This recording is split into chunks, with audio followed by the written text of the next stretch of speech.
Hello everyone, Jared Ambeau here, owner of the Ambeau Law Firm and founder of Trial Alliance, and welcome to the issue number 16.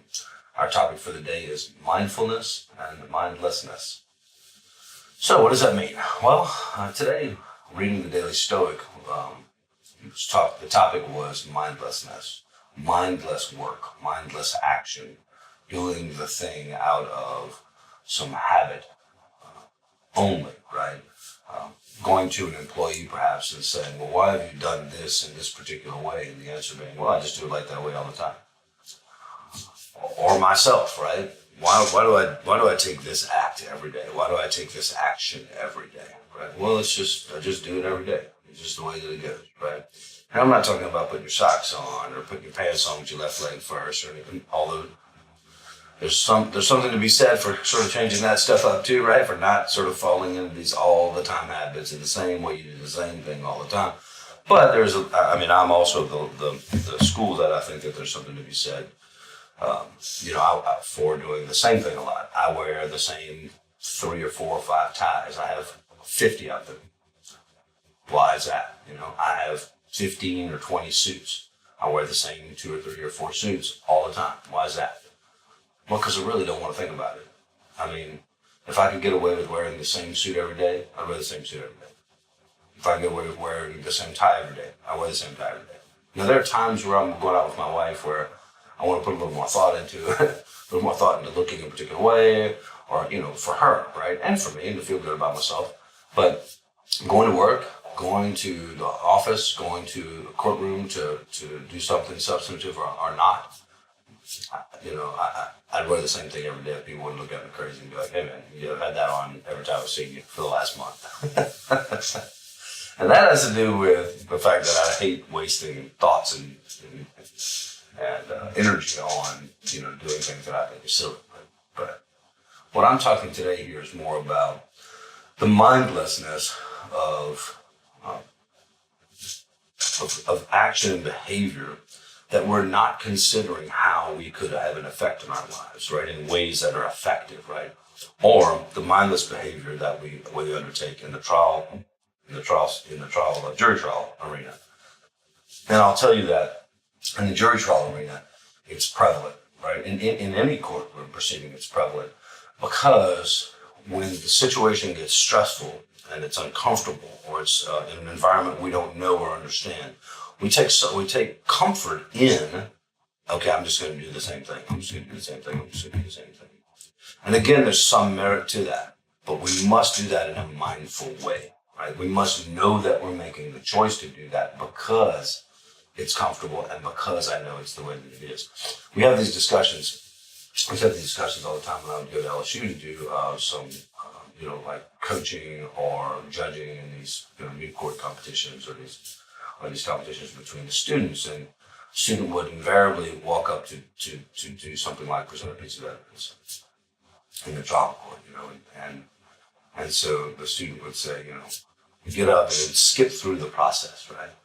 Well, we all know that, attorneys know the process. When I learned the process in the law school, I thought, oh, this is goofy. This is just some, process that's written down like this. I'll make it my own when I get out, right? Because it's sort of my personality. But then I realized when I got out, no, that's not what this is about. When you go to, show a piece of evidence to someone on the jury stand, you stand up, you identify the document you're holding, you tell the court, and the record, I'm showing it to opposing counsel. Opposing counsel acknowledges that they've seen it. Take the document, you ask the court to approach the witness, you approach the witness, you hand the document to the witness, you walk back to wherever the microphone is, and you say, I've just handed you the document I have identified. Do you recognize the document? Right? And so that sort of stepped process, right, is meaningful because we are creating a record in the courtroom, right? And but because it's done the same way every time, because it's done with the same exact words every time, does not mean it's not mindful. In fact, it's incredibly mindful. It's incredibly thoughtful and mindful because I know each of those words and each of those steps in the process makes a difference. Makes a difference for the record, makes a difference for a higher court reviewing a record if that occurs. And quite frankly, in any pretrial proceeding, makes the record easier for me to review. I mean, we have preliminary examinations in virtually every case that I have. And when we're making the record in preliminary examination, this is a transcript I'm later going to have in my possession.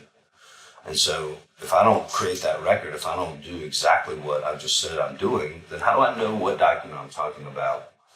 How do I know, exactly what page of what document I'm talking about? And when I start to talk to the witness about it, how do I know what I'm referring in that document? And so those kind of things are very important in the trial courtroom, right?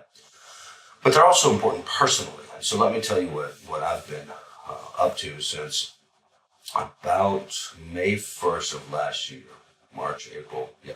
So in March or April last year, I started participating in Wake Up Warrior. And then in May 1st of last year, I did this sort of an introductory course for 30 days where I sort of did these processes with another group of guys, and we met and we were online a bunch and we went back and forth. One of the things in Wake Up Warriors that we do is a thing called the Core Four, right? So every day, I have a habit. Now, I've over the last 8, 9, 10 months, I've built a habit of doing these 4 things, right? Body, being, balance, and business. So for my body, I work out or I sweat every day. I eat a green smoothie or a green drink, a healthy green drink every day. For being, I meditate for 10 minutes every day, and then I journal. I journal, or I express what's going on with me, or I use this tool called a stack to kind of look at how my behaviors are affecting my life and how to get out of those regular, karmic sort of repetitive behaviors that are harmful or not being productive in my life. For balance, I send a text message to my wife every morning, telling her what I love about her, or thanking her for something, or just being sweet, or just saying, "Good morning, my love. I love you very much. I hope you have a wonderful day. Let's talk a little later this morning," And then I send a text message to one of my children every day. Same thing. What I love about you. Oh, man, I miss you. Or, hey, you want to have some lunch later on this week? I really love to sit and talk to you. Or, hey, what's going on in your life? How you been? Or, how's school going? Whatever the case may be, right? Even my son who lives with me, I'm sending text messages. It's separate from the other conversations I have with him. It's a meaningful investment in my love for those people in my life. And then for business, every day, I learn something. I read a book. I talk to someone. I listen to a podcast. I do something related to my business to learn something about my business, about the function of my business, about marketing, about being a better business person, about being a better leader, something every day. And then I take that and I express it every day to somebody. That's what I'm doing right now. For me, that is this podcast every day. Before I was doing this podcast, it was about teaching my staff. I'd send out an email to my staff, or I'd send out a little Facebook message to everybody, like Facebook World. Hey man, this is what I'm thinking about today. This is what I'm learning today. And I've done those things, those core 4 things every morning. And I've done them for months, right? Sometimes I don't do them all, and sometimes I'm not 100%. But generally, I'm really close, 95, 98%, for the week. And I track them every day, right? Well, it's something very, very interesting has happened because of that. And setting aside like the practical result of those things, right? The practical result of sending my wife a text every day. The practical result of learning something about business every day. The practical result of working out every day and what I've done in my body transformation. What it's also done is it wakes me up in the morning with a very high level of mindfulness, right? I am every morning seeking to do something to support my life, to support growth and expansion, and to support being better at all of those things, right? Being better at body, being better at business, being better at being a husband and a father, being better at being a spiritual being and my spiritual connection. And that daily mindfulness gives me something that is a completely unexpected result. And that result is my days are so long. I mean, it's like time, it slows down. And, by lunch, I think, man, was that this morning now? And I'm waking up every day at 5 o'clock since early December.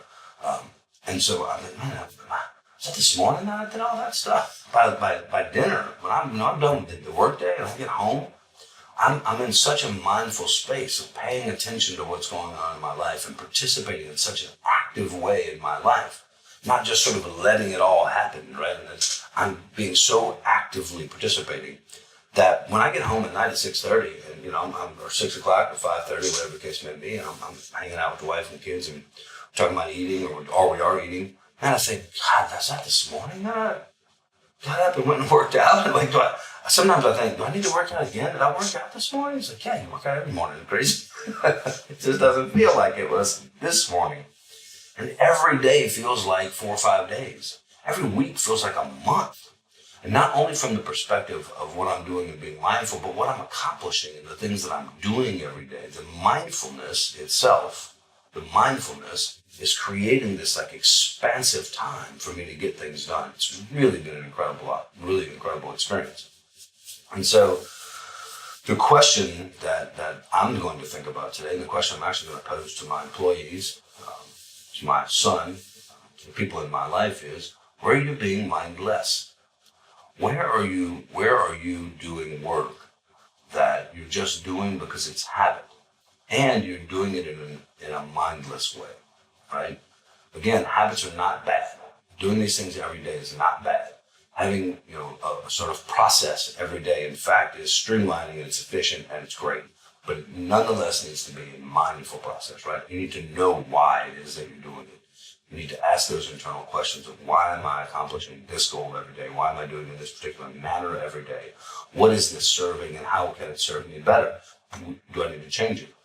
Is it better done in another particular way, or in some other way that's more efficient or more mindful? And so that's my thought today, is about mindfulness. How am I being mindful today? Where am I being mindless today? Where can I make those changes to have the largest effect on my life in terms of getting things done, being productive every day, and participating moment to moment in my life, participating in a way that makes my life and time expansive and makes it so that what I'm creating in my life is expansion. And that's all I have today. Thank you all very much for listening, and I will see you all tomorrow.